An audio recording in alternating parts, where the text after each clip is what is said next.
let me express my deepest gratitude for the privilege of addressing this convention. Tonight is a particular honor for me because, let's face it, my presence on this stage is pretty unlikely. My father was a foreign student, born and raised in a small village in Kenya. He grew up herding goats, went to school in a tin roof shack. His father, my grandfather, was a cook, a domestic servant to the British. But my grandfather had larger dreams for his son.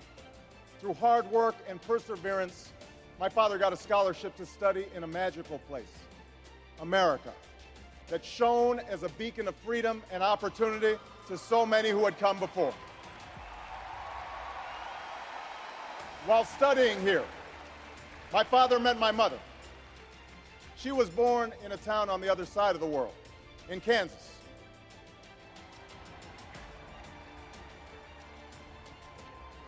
Her father worked on oil rigs and farms through most of the Depression. The day after Pearl Harbor, my grandfather signed up for duty, joined Patton's army, marched across Europe. Back home, my grandmother raised a baby and went to work on a bomber assembly line. After the war, they studied on the GI Bill, bought a house through FHA, and later moved west, all the way to Hawaii in search of opportunity. And they too had big dreams for their daughter. A common dream born of two continents. My parents shared not only an improbable love, they shared an abiding faith in the possibilities of this nation. They would give me an African name, Barak, or Blessed, believing that in a tolerant America, your name is no barrier to success. They imagined me going to the best schools in the land, even though they weren't rich, because in a generous America, you don't have to be rich to achieve your potential. They're both passed away now. And yet I know that on this night, they look down on me with great pride. They stand here, and I stand here today, grateful for the diversity of my heritage, aware that my parents' dreams live on in my two precious daughters. I stand here knowing that my story is part of the larger American story, that I owe a debt to all of those who came before me, and that in no other country on earth is my story even possible.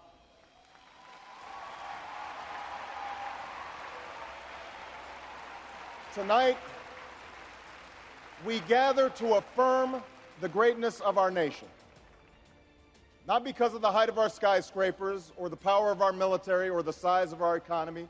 Our pride is based on a very simple premise, summed up in a declaration made over 200 years ago. We hold these truths to be self-evident, that all men are created equal, that they are endowed by their Creator with certain inalienable rights, that among these are life, liberty, and the pursuit of happiness. That is the true genius of America. A faith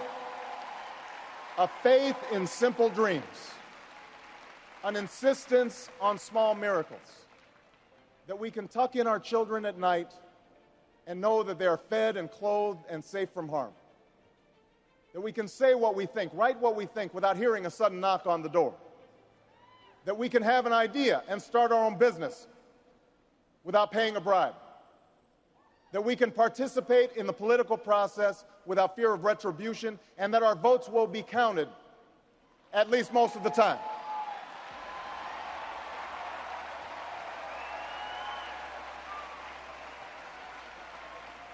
This year, in this election, we are called to reaffirm our values and our commitments, to hold them against a hard reality, and see how we're measuring up to the legacy of our forebears and the promise of future generations.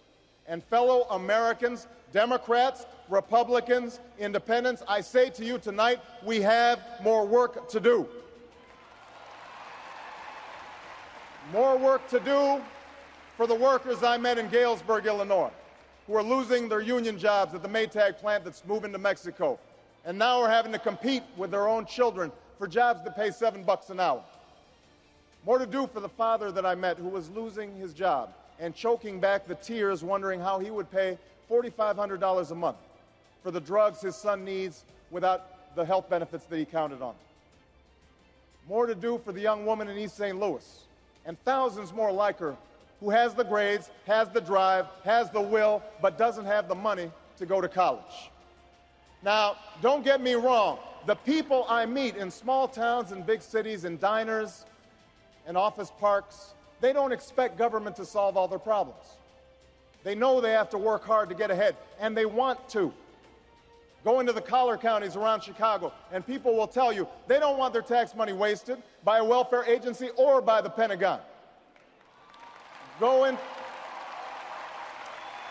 into any inner city neighborhood, and folks will tell you that government alone can't teach our kids to learn. They know that parents have to teach, that children can't achieve unless we raise their expectations and turn off the television sets and eradicate the slander that says a black youth with a book is acting white. They know those things.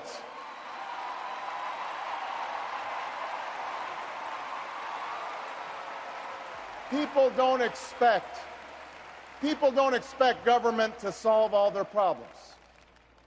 But they sense deep in their bones that with just a slight change in priorities, we can make sure that every child in America has a decent shot at life, and that the doors of opportunity remain open to all. They know we can do better, and they want that choice. In this election, we offer that choice.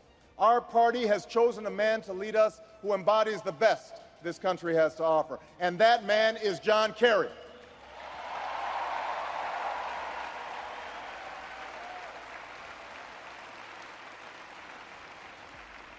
John Kerry understands the ideals of community, faith, and service because they've defined his life.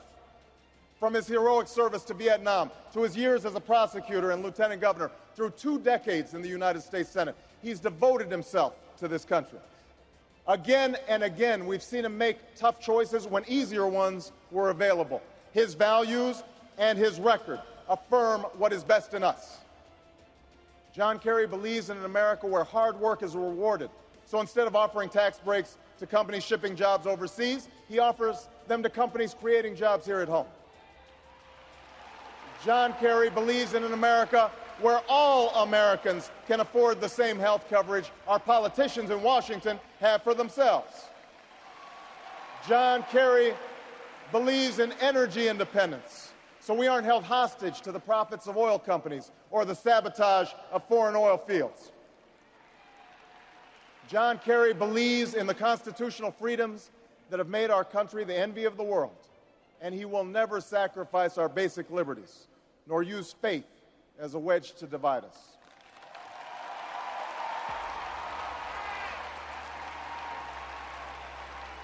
And John Kerry believes that in a dangerous world, war must be an option sometimes, but it should never be the first option. You know, a while back, I met a young man named Seamus in a VFW hall in East Moline, Illinois. He was a good-looking kid, 6'2", 6'3", clear-eyed with an easy smile. He told me he joined the Marines and was heading to Iraq the following week. And as I listened to him explain why he'd enlisted, the absolute faith he had in our country and its leaders, his devotion to duty and service, I thought, this young man was all that any of us might ever hope for in a child. But then I asked myself, are we serving Seamus as well as he's serving us? I thought of the 900 men and women, sons and daughters, husbands and wives, friends and neighbors who won't be returning to their own hometowns. I thought of the families I've met who were struggling to get by without a loved one's full income, or whose loved ones had returned with a limb missing or nerves shattered, but still lacked long-term health benefits because they were reservists. When we send our young men and women into harm's way, we have a solemn obligation not to fudge the numbers or shade the truth about why they are going, to care for their families while they're gone, to tend to the soldiers upon their return, and to never, ever go to war without enough troops to win the war, secure the peace, and earn the respect of the world.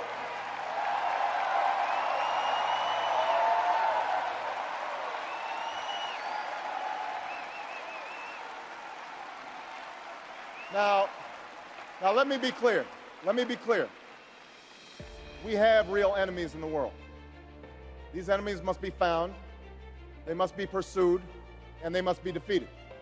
John Kerry knows this. And just as Lieutenant Kerry did not hesitate to risk his life to protect the men who served with him in Vietnam, President Kerry will not hesitate one moment to use our military might to keep America safe and secure. John Kerry believes in America. And he knows that it's not enough for just some of us to prosper. For alongside our famous individualism, there's another ingredient in the American saga. A belief that we're all connected as one people. If there's a child on the south side of Chicago who can't read, that matters to me even if it's not my child. If there's a senior citizen somewhere who can't pay for their prescription drugs and having to choose between medicine and the rent, that makes my life poorer even if it's not my grandparent. If there's an Arab American family being rounded up without benefit of an attorney or due process, that threatens my civil liberties.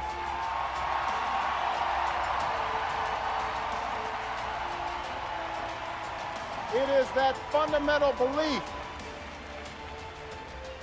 It is that fundamental belief. I am my brother's keeper. I am my sister's keeper that makes this country work. It's what allows us to pursue our individual dreams and yet still come together as one American family. E pluribus unum, out of many, one. Now, even as we speak, there are those who are preparing to divide us. The spin masters, the negative ad peddlers, who embrace the politics of anything goes. Well, I say to them tonight, there is not a liberal America and a conservative America. There is the United States of America. There is not a black America and a white America and Latino America and Asian America. There's the United States of America. The pundits like to slice and dice our country into red states and blue states, red states for Republicans, blue states for Democrats. But I've got news for them, too. We worship an awesome God in the blue states, and we don't like federal agents poking around in our libraries in the red states. We coach Little League in the blue states, and yes, we've got some gay friends in the red states. There are patriots who opposed the war in Iraq, and there are patriots who supported the war in Iraq. We are one people, all of us pledging allegiance to the Stars and Stripes, all of us defending the United States of America.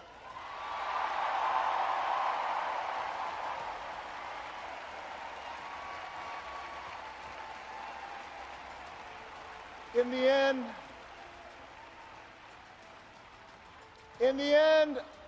end, that's what this election is about. Do we participate in a politics of cynicism, or do we participate in a politics of hope? John Kerry calls on us to hope. John Edwards calls on us to hope. I'm not talking about blind optimism here, the almost willful ignorance that thinks unemployment will go away if we just don't think about it, or healthcare crisis will solve itself if we just ignore it. That's not what I'm talking about. I'm talking about something more substantial. It's the hope of slaves sitting around a fire singing freedom songs. The hope of immigrants setting out for distant shores. The hope of a young naval lieutenant bravely patrolling the Mekong Delta. The hope of a mill worker's son who dares to defy the odds. The hope of a skinny kid with a funny name who believes that America has a place for him too.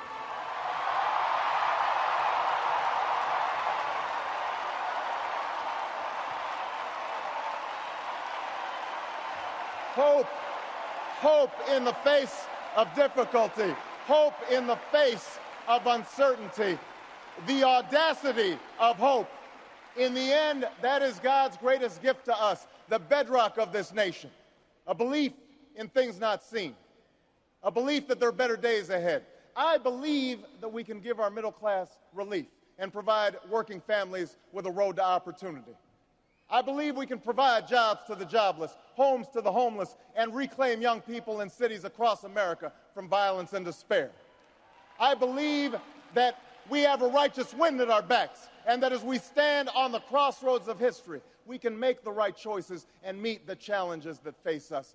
America, tonight, if you feel the same energy that I do, if you feel the same urgency that I do, if you feel the same passion that I do, if you feel the same hopefulness that I do, if we do what we must do, then I have no doubt that all across the country, from Florida to Oregon, from Washington to Maine, the people will rise up in November, and John Kerry will be sworn in as president, and John Edwards will be sworn in as vice president, and this country will reclaim its promise, and out of this long political darkness, a brighter day will come. Thank you very much, everybody. God bless you.